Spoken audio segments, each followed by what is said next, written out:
वार्षिक परिणाम अभिलेख पत्रक पूर्व माध्यमिक कक्षाओं के लिए जैसे कक्षा 6 और 7 के लिए किस प्रकार से तैयार किया जाएगा, यहाँ हम देखते हैं। तो सबसे पहले ऊपर आपको शिक्षा सत्र लिखना होगा। तो शिक्षा सत्र 2023-24 के लिए हम यह कार्य कर रहे हैं।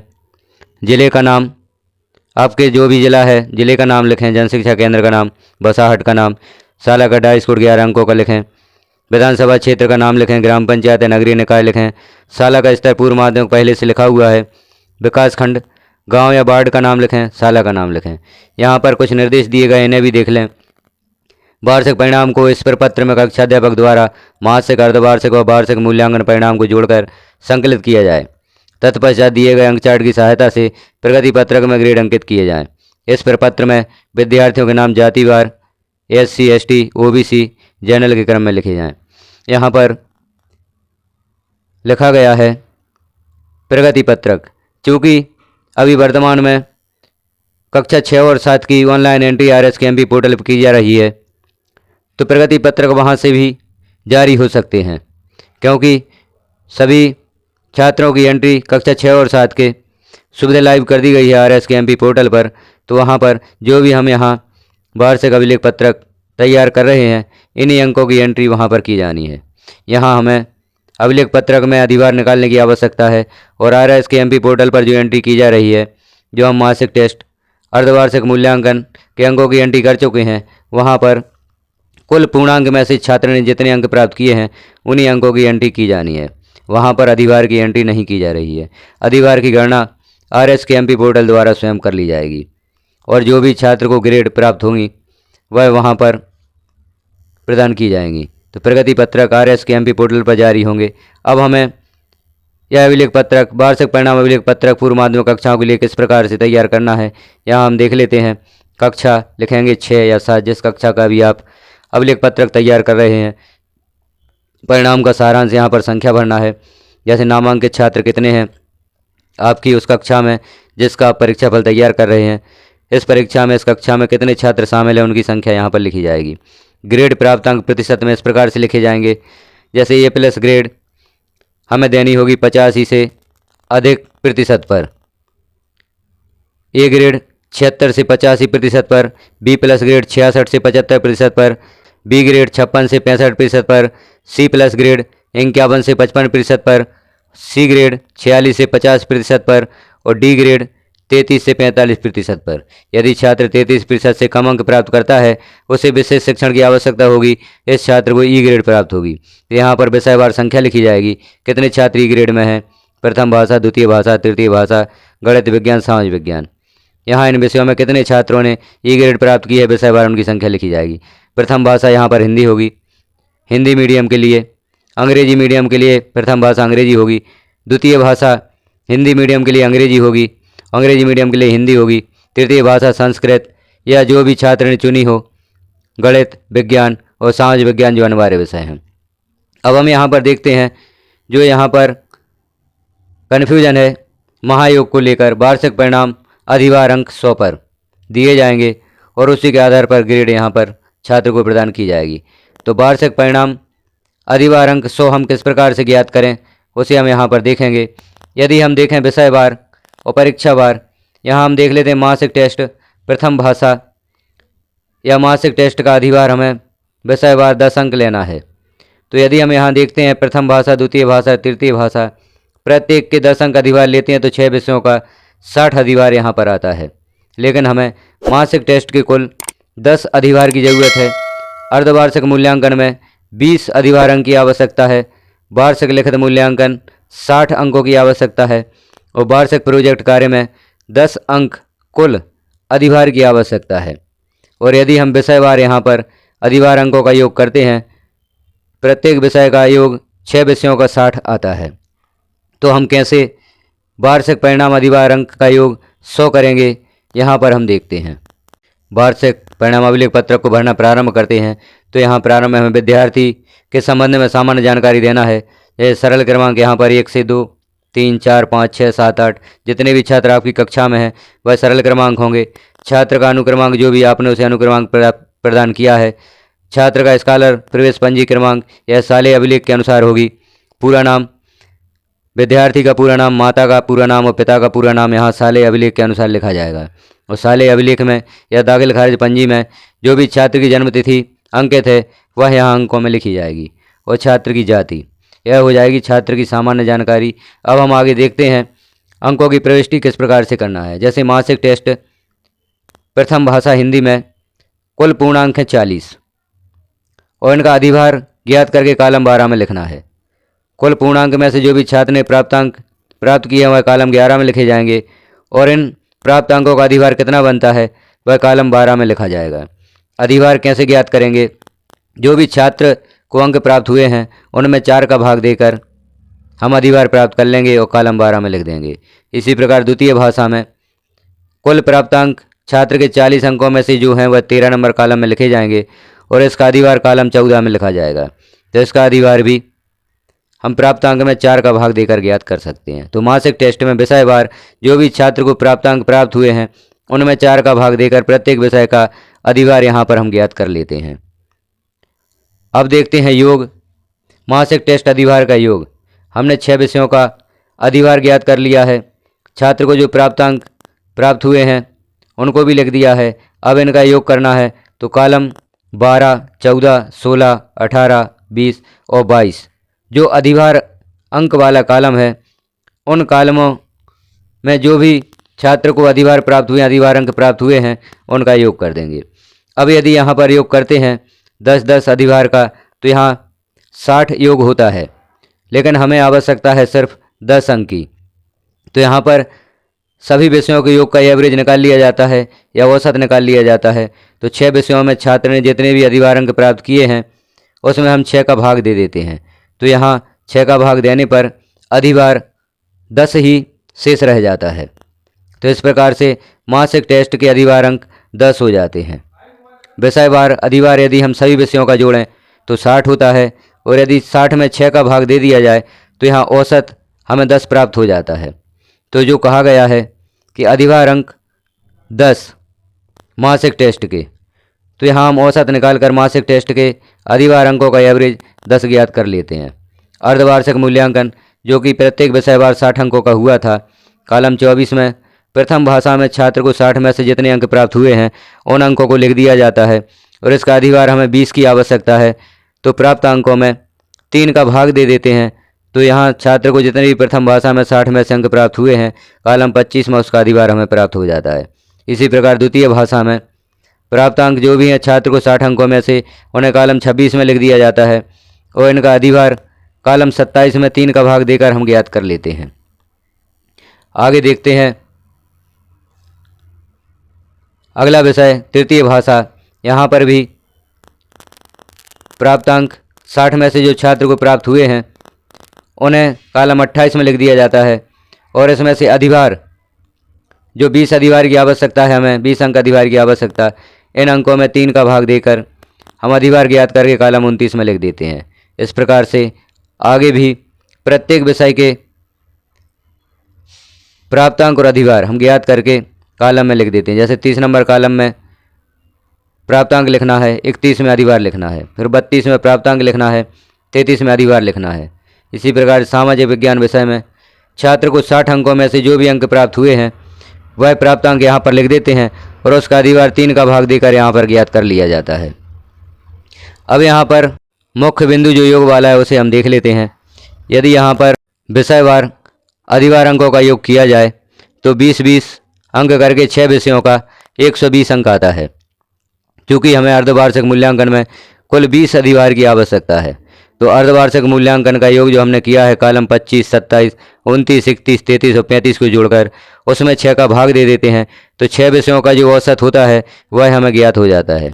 यह औसत 20 अंक अधिभार ही होता है। तो यहाँ पर मासिक टेस्ट का 10 अधिभार जो हमने 6 का भाग देकर ज्ञात कर लिया है योग में, और अर्धवार्षिक मूल्यांकन का भी अधिभार जो 6 विषयों का योग था उसमें 6 का भाग देकर औसत ज्ञात कर लिया है जो कि 20 हो जाता है। अब वार्षिक लिखित मूल्यांकन 60 अंकों का है तो यहाँ पर अधिभार ज्ञात नहीं करना है, यहाँ अंक 60 ही रहेंगे।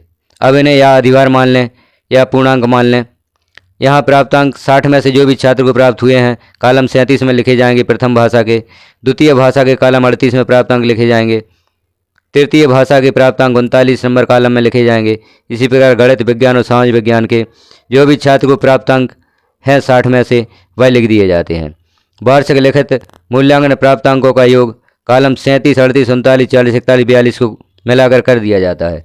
अब यहाँ पर भी हमें एवरेज 60 अंकों की ही आवश्यकता है, तो जो भी यहाँ पर योग प्राप्त होता है उसमें 6 का भाग दे देते हैं। तो यहाँ पर 6 विषयों का औसत जो होता है 60 अंक वह हमें प्राप्त हो जाता है। क्योंकि हमें अधिभार अंक औसत की ही आवश्यकता है, क्योंकि वार्षिक परिणाम अधिभार अंक 100 का योग की आवश्यकता हमें है। तो यहाँ पर प्रत्येक परीक्षा में सभी विषयों का एवरेज या औसत हम ज्ञात करेंगे, तभी हमें वार्षिक परिणाम अधिभार अंक 100 प्राप्त होंगे। अब यहाँ हमने देखा वार्षिक लिखित मूल्यांकन 60 अंकों का, अर्धवार्षिक मूल्यांकन अधिभार 20 अंक, तो 60 और 20 80 हो जाते हैं। मासिक टेस्ट 10 अंकों का है या 10 अंक अधिभार है, तो 80 और 10 90 हो जाते हैं। अब 100 के लिए शेष बचते हैं 10 अंक, तो यहाँ वार्षिक प्रोजेक्ट कार्य से इन्हें लिया जाएगा। यहाँ पर वार्षिक प्रोजेक्ट कार्य का अधिभार 10 अंक हमें लेना है। तो प्रथम भाषा में छात्र को 40 अंक में से जो भी प्राप्त हुए हैं, चूँकि वार्षिक प्रोजेक्ट कार्य 40 अंकों का है, तो 40 अंकों में से जो भी छात्र को प्राप्तांक प्राप्त हुए हैं प्रथम भाषा में वह कॉलम 44 में लिख देते हैं। इसका अधिभार ज्ञात करने के लिए प्राप्त अंकों में 4 का भाग दे देते हैं। द्वितीय भाषा में 40 में से छात्र को जितने अंक प्राप्त हुए हैं वह कॉलम 46 में लिख दिए जाते हैं और इसका अधिभार ज्ञात करने के लिए प्राप्त अंक में 4 का भाग दे दिया जाता है। तो यहाँ पर हमें वार्षिक प्रोजेक्ट का 10 अधिभार प्राप्त हो जाता है या 10 अंक अधिभार प्राप्त हो जाता है। तृतीय भाषा में इसी प्रकार से गणित, विज्ञान और समाज विज्ञान में हम कुल प्राप्त अंक लिखते हुए उसका अधिभार अगले कॉलम में लिख लेते हैं। इस प्रकार से हमें प्रत्येक विषय के प्राप्तांक और अधिभार ज्ञात हो जाते हैं और हम इन कॉलमों में पूर्ति कर देते हैं। अब हम देखते हैं वार्षिक प्रोजेक्ट कार्य का योग। वार्षिक प्रोजेक्ट अधिभार का योग कॉलम 45, 47, 49, 51, 53 और 55 को मिलाकर होगा। अब यहाँ हमें यदि हम यहाँ पर भी 6 विषय देखते हैं, प्रत्येक विषय का 10 अंक अधिभार है, तो कुल 60 अंक होता है। तो यहाँ हमें कुल 10 अंकों की आवश्यकता है। तो यहाँ हम एवरेज निकालने के लिए योग में 6 का भाग दे देते हैं। जैसे ही 6 का भाग देते हैं तो कुल अधिभार अंक 10 प्राप्त हमें हो जाते हैं। तो यहाँ प्रोजेक्ट कार्य के 10, वार्षिक मूल्यांकन के 60, 70 हो जाते हैं, अर्धवार्षिक मूल्यांकन के 20 अंक 90 हो जाते हैं और मासिक टेस्ट के 10 अंक 100 हो जाते हैं। इस प्रकार से अधिभारों का एवरेज निकालते हुए अधिभारों का योग और योग का एवरेज निकालकर हम कुल वार्षिक परिणाम अधिभार अंक 100 प्राप्त कर सकते हैं। अब 100 अधिभार अंकों का योग किस प्रकार से किया जाएगा? यहाँ पर महायोग कॉलम 23, 36, 43 और 56 को मिलाकर यहाँ पर वार्षिक परिणाम का योग होगा। यहाँ हम देख रहे हैं कॉलम 23, 36, तो मासिक टेस्ट का जो अधिभारों का योग है वह कॉलम 23 में है, जहाँ पर 6 का भाग देकर हमने औसत भी ज्ञात कर लिया है। कुल अधिभार यहाँ पर 10 अंक है।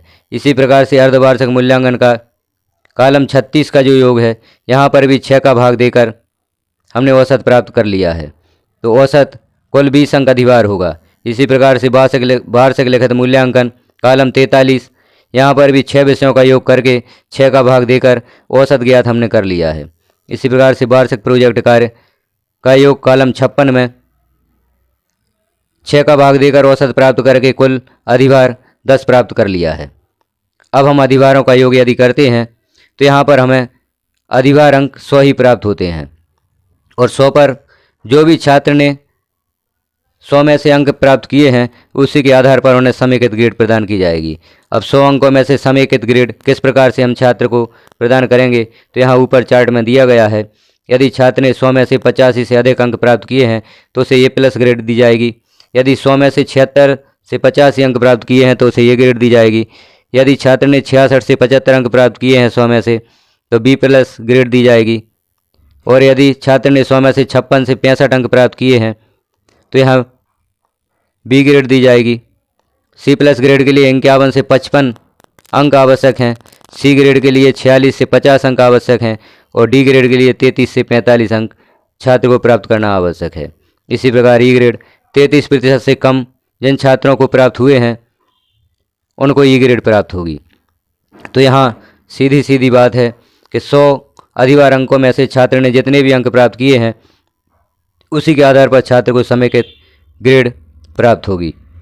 इस प्रकार से हमने देखा किस प्रकार से माध्यमिक कक्षा 6वीं और 7वीं के लिए वार्षिक परिणाम अभिलेख पत्रक तैयार किया जाएगा, और यहाँ पर किस प्रकार से वार्षिक परिणाम अधिभार अंक 100 योग होगा।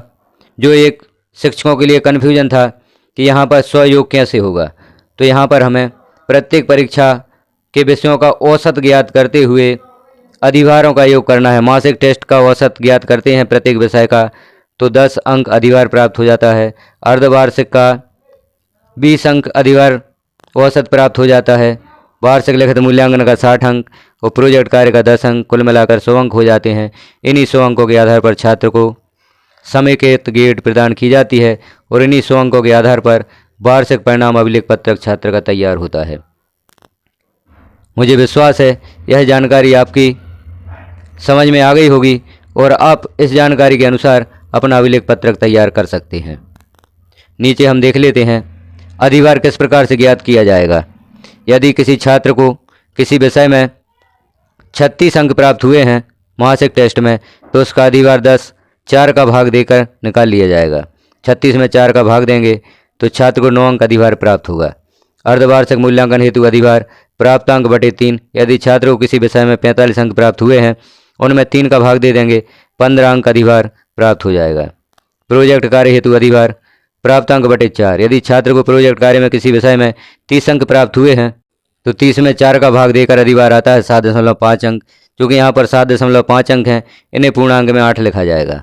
दशमलव के बाद यदि 5 से कम अंक होते हैं तो उन्हें पूर्णांक में 7 लिखा जाता है, और यदि 0.5 से ज़्यादा अंक होते हैं तो अगली संख्या में लिखा जाता है या अगले अंक में पूर्णांक में लिखा जाता है।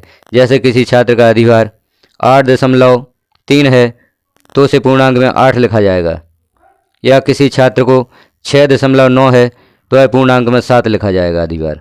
इस प्रकार से हम वार्षिक अभिलेख पत्रक तैयार करेंगे। यहाँ नीचे एक नोट भी दिया गया है। शैक्षिक क्षेत्र व व्यक्तिगत सामाजिक गुण के मूल्यांकन हेतु प्रत्येक क्षेत्र या गुण का पूर्णांक 20 होगा। जिन माह में शालाएं संचालित हुई हैं उन माहों में विद्यार्थियों के शैक्षिक क्षेत्रों व व्यक्तिगत सामाजिक गुणों के आधार पर ग्रेड अंकित किए जाएं, किंतु उन्हें वार्षिक परिणाम तैयार करने में अधिभार न दिया जाए। तो जो शैक्षिक व व्यक्तिगत सामाजिक गुण का मूल्यांकन होगा वह कुल 10 माह का होगा, 2-2 अंक प्रदान करते हुए कुल 20 अंक का होगा। यहाँ नीचे कक्षा अध्यापक के हस्ताक्षर हो जाएंगे और प्रधानाध्यापक के हस्ताक्षर व पदमुद्रा सहित हमारा वार्षिक मूल्यांकन अभिलेख पत्रक तैयार होता है। जानकारी कैसी लगी आपको कमेंट में जरूर बताएं। चैनल पर पहली बार हैं तो चैनल को सब्सक्राइब करें, वीडियो को लाइक करें और शेयर करें ताकि सभी साथियों को यह जानकारी प्राप्त हो सके और वह अपना कार्य इस वीडियो से अभिलेख पत्रक को समझकर कर सकें, अपना वार्षिक परिणाम अभिलेख पत्रक तैयार कर सकें। यदि आप चैनल को सब्सक्राइब करते हैं तो इस प्रकार से रिजल्ट संबंधी या RSKMP पोर्टल संबंधी, शिक्षा पोर्टल संबंधी, यूडाइज प्लस के वीडियोज भी आपको प्राप्त होंगे। DigiGo पोर्टल संबंधी जानकारी के वीडियोज भी आपको प्राप्त होंगे, या शिक्षा विभाग में जो भी ऑनलाइन कार्य किए जाते हैं उन सभी ऑनलाइन कार्यों के वीडियोज आपको प्राप्त हो सकेंगे। वीडियो को पूरा देखने के लिए धन्यवाद। और देखिए पूरा लोकसभा निर्वाचन 2024।